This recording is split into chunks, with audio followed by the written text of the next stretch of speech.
Vamos continuar agora falando da diversidade do filo molusca, nesta parte 2 da aula de tópicos em invertebrados. A classe bivalve é uma classe muito característica pelo fato de que todos os seus indivíduos apresentam duas conchas opostas, duas valvas.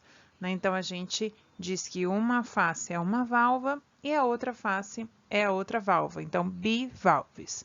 Dentro desse grupo estão os mexilhões, vieiras, ostras, teredos, todos aqueles que têm, então, essas conchas pareadas. São cerca de 9.200 espécies vivas, além da grande quantidade de espécies fósseis. Variam entre 1 a 2 milímetros de comprimento, mas existem alguns exemplares com mais de 1 metro. A maioria é sedentária, ou seja, tem capacidade de locomoção, porém não exerce, raramente se locomove. E são comedores de material filtrado, ou seja, vão tirar da própria água substâncias orgânicas para que eles possam se alimentar. E essa água vai ser atraída, vai ser direcionada por meio de correntes ciliares nas próprias brânquias.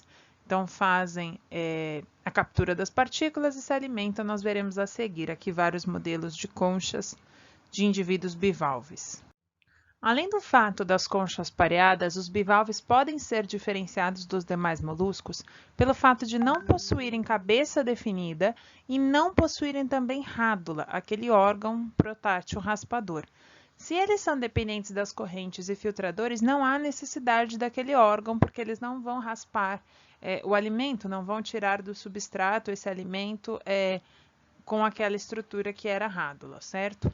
A maioria é marinha, mas muitos vivem em água salobra ou em regiões de lagos. A gente tem aqui uma imagem mostrando que o corpo, em geral ele é lateralmente comprimido, até porque ele precisa caber dentro das duas conchas, quando elas são fechadas. E estas duas conchas são sustentadas, a sua abertura e fechamento, por meio de músculos que conectam as duas faces da concha. Esses músculos são chamados de músculos adutores.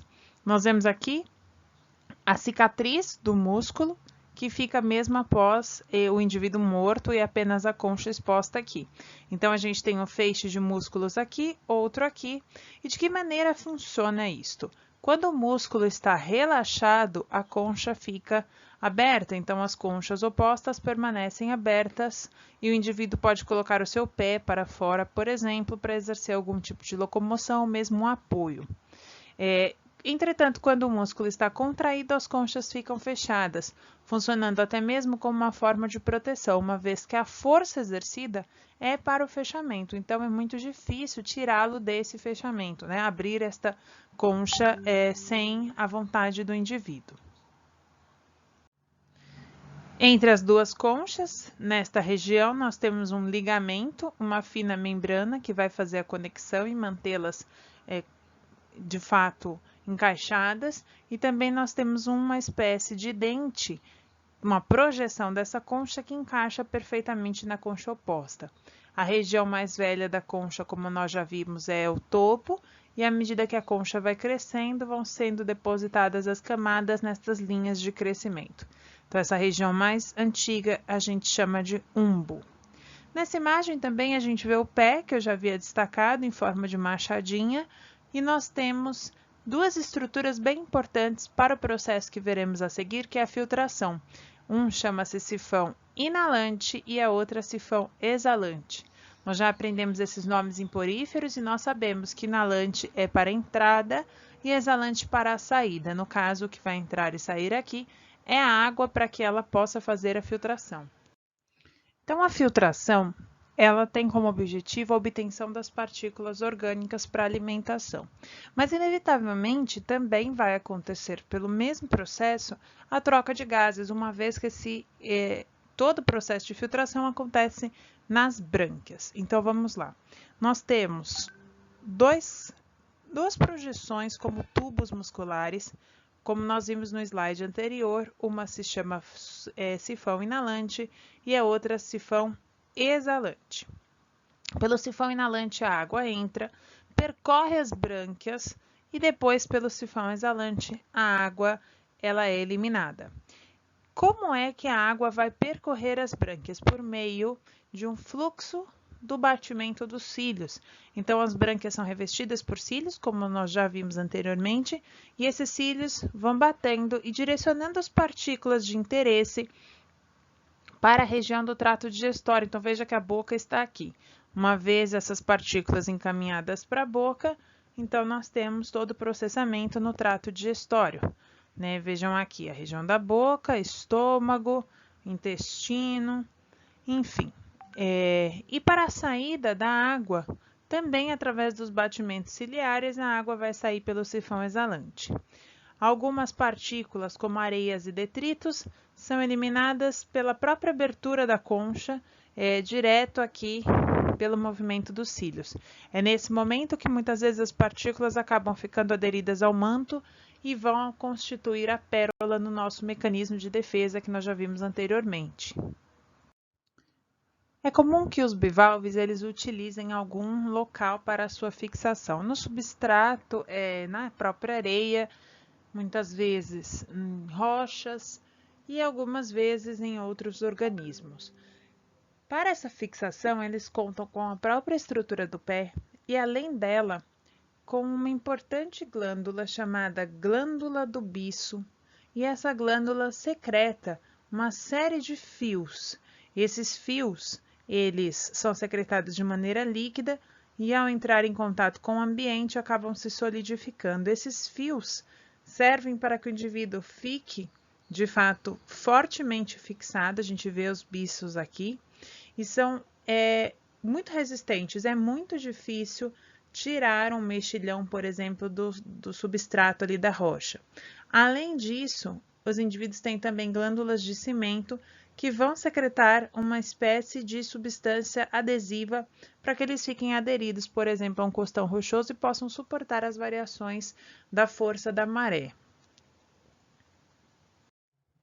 A reprodução de bivalvia conta com algumas variações em relação às suas espécies, mas de uma maneira geral, tomando como exemplo uma ostra, vemos que a maioria dos indivíduos são dioicos, então nós temos machos e fêmeas, e que eliminam seus gametas na água por meio do sifão exalante e fazem então fertilização externa.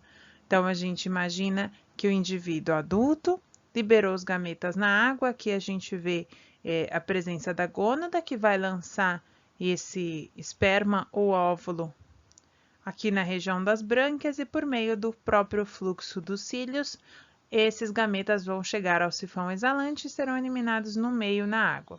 Na água, os gametas se encontram, formam o ovo. Esse ovo eclode e origina a larva, chamada de trocófora, que nós já vimos. Essa trocófora se modifica para uma forma intermediária, que é o véliger, e esse véliger começa então a construção de sua concha. Aqui a gente já tem uma ostra juvenil, que já tem um formato muito semelhante ao do adulto, e por fim a ostra adulta com todas as suas linhas de crescimento e a constituição da sua concha. Chegamos então na classe cefalópoda. A classe cefalópoda é a classe que reúne as lulas, os polvos, as sépias e os náutilos como seus representantes viventes. São cerca de 700 espécies viventes. Dentro desse grupo, todos os indivíduos têm como característica marcante uma cabeça bem desenvolvida, de onde são projetadas estruturas como braços orais ou tentáculos, que são modificações da região dos pés, do pé, aliás. Então, esse nome cefalópoda, céfalo vem de cabeça e podas de pés. Então, de fato, a cabeça e o pé merecem um destaque em comparação com os outros moluscos, pois esta região ficou altamente modificada. Todos os cefalópodes são marinhos e predadores ativos. A gente vai ver que nesse grupo houve um desenvolvimento do sistema nervoso e os seus comportamentos tornaram-se mais complexos em relação aos demais moluscos. Inclusive, os mecanismos de predação, de defesa, se tornam bem mais sofisticados. O tamanho varia entre, na média, 3 centímetros, mas existem alguns polvos e lulas com mais de 1 metro, como nós já citamos anteriormente, que o maior molusco é uma lula. uma adaptação muito importante no corpo desses indivíduos, que nós já tínhamos também comentado, fica por conta do manto. O seu manto, ele recebe uma modificação chamada de funil. Então, a gente vê aqui na imagem que o funil, ele, como o próprio nome já diz, ele promove um afunilamento do manto e vai fazer com que a água que entre nesta região do manto, ela possa sair após uma contração e um relaxamento do manto, sendo expelida pelo funil. No momento em que ela é expelida, passando de uma área grande, uma grande quantidade de água, para um estreitamento, essa água sai com pressão e exerce a jato-propulsão, um mecanismo de locomoção presente, então, nos cefalópodes. Como grandes predadores, os cefalópodes também têm outras adaptações para facilitar a predação. Uma delas é a presença de um bico córneo, também chamado de mandíbula, que recobre a rádula. Então, a rádula ela fica dentro da cavidade oral e ela pode ser exposta, mas sobre ela, então ela estaria aqui no meio, nós temos o bico. O bico, a gente pode ver que o nome, de fato, se refere à semelhança com o bico das aves, e ele vai servir para que o molusco possa perfurar e rasgar a sua presa, e então a rádula raspar os fragmentos, os pedaços de alimento. Outra adaptação importante é a presença dos tentáculos com ventosas. Então, nós vemos aqui uma lula, e esses braços menores, essas projeções menores, são braços orais. Enquanto que ela vai possuir, então, 8 braços orais e um par de tentáculos. Comumente, as pessoas chamam isto de tentáculo. Está errado. A lula tem 8 braços orais e 2 tentáculos somente. E esses tentáculos têm na sua extremidade uma grande quantidade de ventosas, e os braços orais têm ao longo de toda a sua extensão essas mesmas ventosas. O que nós vemos são os tentáculos agarrando as presas, puxando, e os braços facilitando a entrada desse alimento pela boca através da perfuração do bico e da raspagem da rádula. Vemos aqui as ventosas e numa microscopia eletrônica isto ampliado, onde as ventosas podem possuir pequenos dentículos, ganchos, estruturas que vão facilitar essa apreensão. A gente sabe que ventosas são, então, estruturas circulares que exercem um vácuo e causam aderência ao alimento, ao substrato de maneira geral. Em cefalópoda, nós temos situações diferentes relacionadas às suas conchas. Em polvos, as conchas são ausentes. Em lulas e sépias, as conchas são internas, retas e finas, e são chamadas de pena. Então, aqui nós temos o exemplo de uma pena de uma lula, e ela fica, então, projetada nesta região, servindo quase que como uma estrutura sustentadora desse indivíduo. Na verdade, funciona assim, tá certo? Ela é como se fosse na direção de uma coluna vertebral, assim, numa direção vertical, dando sustentação à lula. Já os náutilos têm conchas externas, e são as conchas mais complexas porque elas têm um mecanismo de funcionamento importante.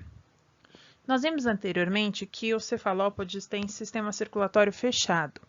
O que vai acontecer é que nesta região da concha, que nós chamamos de câmaras de gás, essas regiões recebem um vaso do sistema circulatório chamado de sifúnculo. Este vaso vai trazer gases para esta região.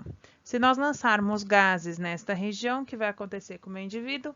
Flutuabilidade, e ele vai poder nadar em direção à superfície. Se o sifúnculo remover os gases desta região, ele vai ter um afundamento deste indivíduo, certo? A região habitada de fato pelo molusco é esta região chamada de câmara corporal. À medida que ele cresce, novos septos vão sendo formados e o corpo do indivíduo vai sendo empurrado também com a formação de mais uma região da câmara corporal. Vale lembrar que para o deslocamento para as direções frente e trás, eles também vão fazer jato-propulsão com a expulsão da água do funil. Bom, o sistema nervoso dos cefalópodes, ele é considerado altamente complexo, uma vez que o número de neurônios aumenta consideravelmente. Com um grande número de neurônios, o indivíduo pode dedicar neurônios a novas funções. Imaginem que é essencial que esse sistema nervoso controle as funções básicas, predação, fuga, a própria fisiologia do indivíduo. No instante em que esse animal passa a aumentar o número de neurônios, ele pode dedicar neurônios às funções básicas e sobram outros neurônios para o ganho de novas atividades, novas funções. O que acontece nos cefalópodes é que surge a capacidade do aprendizado. E a capacidade de aprendizado significa que o indivíduo ele poderá, em uma situação, agir de uma maneira e após essa exposição, a próxima vez que ele for exposto à mesma situação, ele agirá rapidamente e ele terá essa memória de como lidar com aquela situação já vivida. Isto é o aprendizado. O sistema nervoso deles é considerado muito complexo também pelo tamanho, né, deste cérebro, do seu gânglio nervoso, do seu anel nervoso, que é o maior em relação a todos os outros invertebrados quando a gente considera a proporção ao tamanho do corpo. Os olhos surgem aqui também, né? Nós já vimos que outros grupos tinham ocelos, estruturas que percebem luz, mas que ainda não formam imagens. E no cefalópodes já temos a formação de imagem.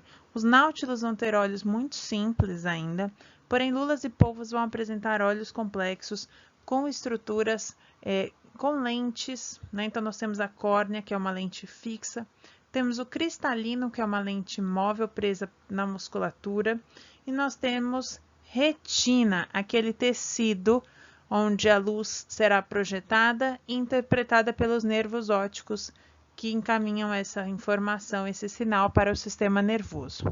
Embora já tenha formação de imagem, com variações de tonalidade, ainda não são capazes de detectar cores.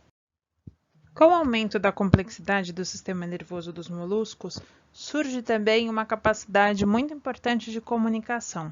Essa comunicação vai ser dada por meio de células que recebem um controle neurohormonal, então através de hormônios e da ação do sistema nervoso. Essas células são chamadas de cromatóforos, células da epiderme que possuem dentro dela, né, elas produzem grânulos de pigmento, pequenos grãos de pigmento de coloração. Essas células elas são controladas pelo sistema nervoso e podem atuar da seguinte maneira, ficando contraídas com os pigmentos bem marcados e fortes ou relaxadas com esse pigmento mais espalhado e uma cor menos concentrada. Isto é utilizado pelo indivíduo para sinalizar ao parceiro reprodutivo que está receptivo, que quer reproduzir, também para alertar perigo entre as espécies que convivem mais juntas. Então, é uma importante forma de comunicação a presença dos cromatóforos. Outra característica marcante dos cefalópodes presentes em polvos, lulas e sépias, não está presente nos náutilos, é a produção de tinta. Então, eles vão contar com uma glândula chamada de glândula de tinta. Nessa imagem, a gente... deixa eu ver. Bom, a glândula não está em evidência, mas ela fica nesta região. E tudo que a glândula secreta é armazenada dentro de uma bolsa chamada de saco de tinta. A tinta, ela é um composto de coloração bastante escura, entre marrom e preto, e ela é hidrossolúvel. Isso quer dizer que ela pode ser dissolvida facilmente na água.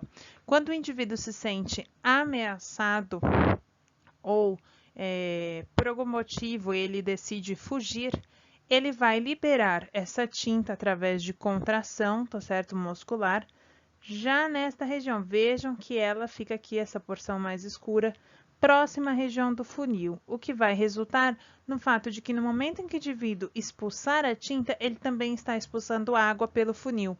E essa tinta sai deste funil como uma nuvem, né? Então ela sai já dissolvida na água e faz esse disparo, deixando a coloração extremamente dispersa, como a gente pode ver aqui na imagem, e ela vai servir como uma estratégia para que o predador não veja o indivíduo e ele possa então fugir.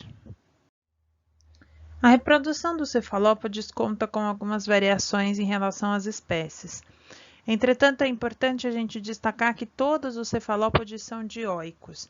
Nessa imagem, nós temos uma fêmea que, após a fecundação, vai ter o desenvolvimento dos ovos. É extremamente comum, quando a gente compra as lulas mesmo para consumo, encontrar uma grande massa gelatinosa, que é o que? O ovário desse indivíduo, que já teve a multiplicação e o crescimento dos ovos.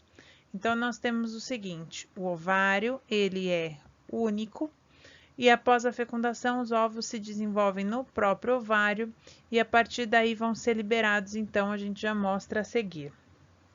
Já os machos, nós temos aqui uma imagem de um polvo, mas funciona da mesma forma para as lulas, vão apresentar em um de seus braços orais uma modificação, uma espécie de bolsa, na qual ele vai armazenar os seus espermatozoides. Então, ele produz lá no testículo, com o próprio braço ele introduz na cavidade do manto, coleta e guarda esses espermas nesta bolsa que fica presa no braço, e este braço modificado é chamado de ectocótilo.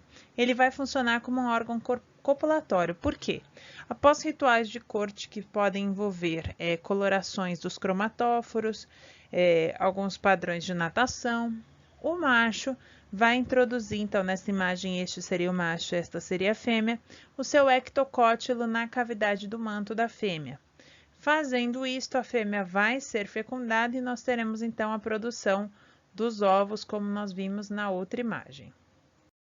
Então, após o desenvolvimento dos ovos, os ovos são liberados pelos ovidutos no ambiente e geralmente se encontram fixados em rochas, principalmente isso vai acontecer com os polvos.